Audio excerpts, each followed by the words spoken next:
What's going on, golfers? In this video, I'm going to show you specific drills and exercises to help you improve your shoulder turn.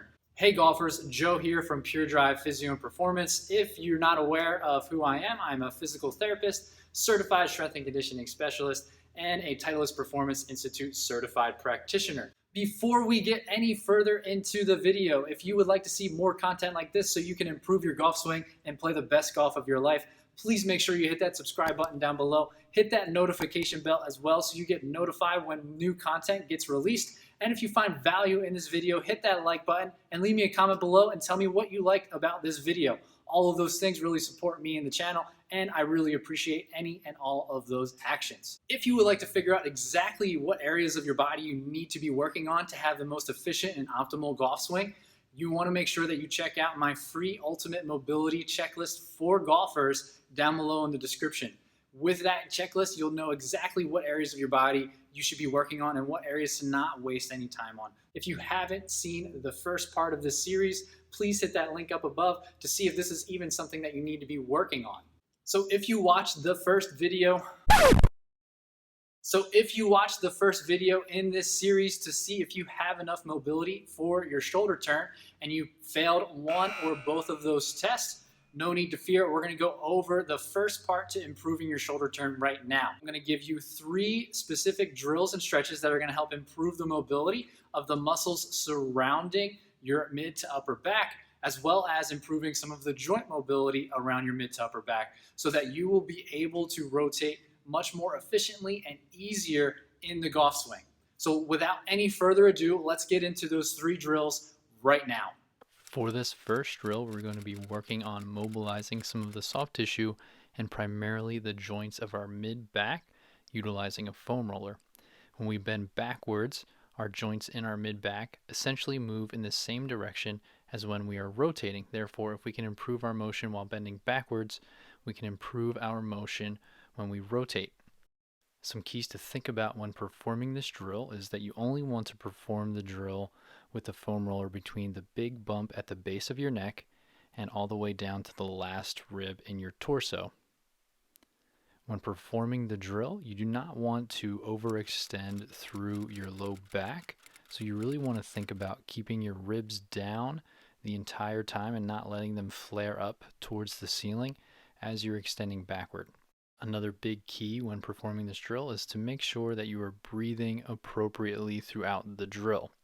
If you hold your breath, you're probably just going to only limit how much you can actually extend backwards, therefore limiting the overall effectiveness of the drill.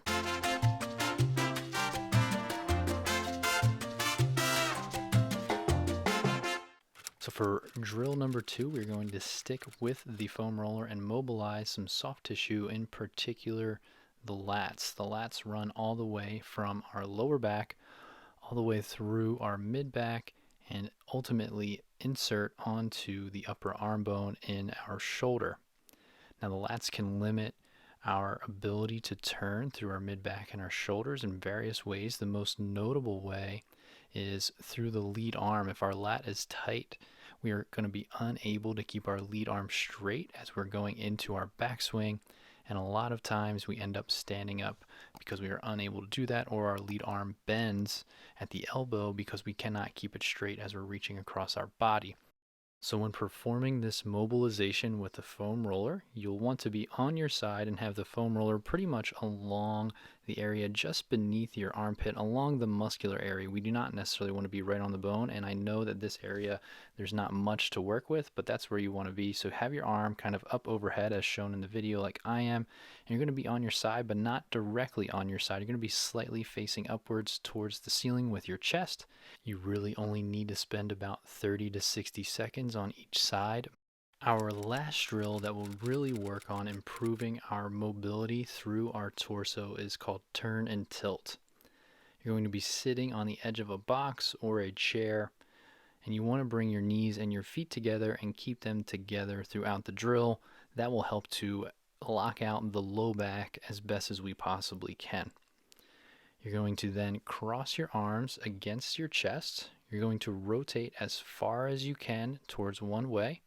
And then once you get to as far as you can, take notice kind of how far You are turned by looking at an object out of the corner of your eye and seeing where that is and remembering where that object is, because when you continue this drill, you're going to see that you're going to improve pretty quickly. So once you can't rotate any further towards one direction, you're going to side bend towards that same direction, and then you're going to breathe in a nice deep breath and then let that breath out. And then you're going to come back up to sitting upright, but you're not going to go back to the starting position. You're going to stay in that turned position, and then you should be able to rotate even further towards that same side. And then you're going to tilt down again as if you were going to drop that backside shoulder down towards your hip, and repeat that process for maybe 1 to 2 more times on that same side. And then you will repeat that on the other side as well. So those are 3 drills that I really like to help you improve your shoulder turn. You're not done the process just yet. You want to make sure that you click the link up above for the next part in the series, because now that we worked on improving the mobility of our soft tissues and the joints in our mid to upper back, we need to make sure that we can help improve that even further, because just doing what we did today will be helpful, but it's not going to stay that way forever. So we need to reinforce by improving that mobility even more. So again, hit that link up above, check out that video, and I'll see you in the next one.